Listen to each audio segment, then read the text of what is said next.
Format kartu keluarga berubah, Disdukcapil Ambon tunggu belangko dan aplikasi dari Kemendagri.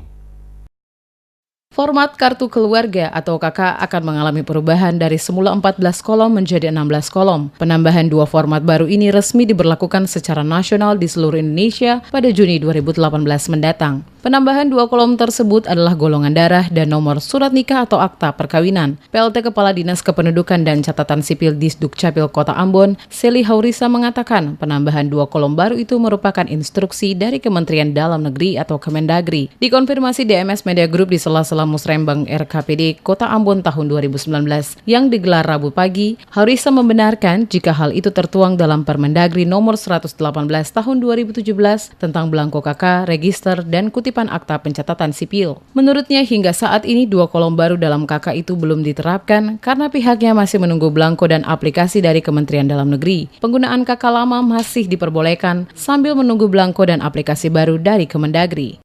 Kartu keluarga sekarang tuh ada penambahan kolom. Penambahan kolom nantinya penambahan kolom untuk status perkawinan, untuk nomor akta, dan kolom untuk agama.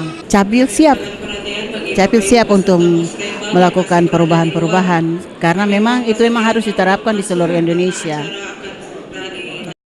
Dia menjelaskan nomor surat nikah atau perkawinan berguna untuk menjelaskan status perkawinan masyarakat, baik diri sendiri maupun orang tua. Selain itu, kolom tersebut juga berguna untuk mengetahui status pernikahan, apakah menikah secara hukum negara atau sah secara agama. Jika seseorang menikah secara hukum negara, nomor itu tercantum pada akta nikah dan surat nikah. Sementara jika seseorang menikah secara agama, kolom itu juga akan tetap diisi nomor. Haurisa menjelaskan yang menerbitkan nomornya berbeda bukan Kemenak atau Disdukcapil, melainkan orang yang menikahkan pasangan itu yakni Modin Desa atau pendeta.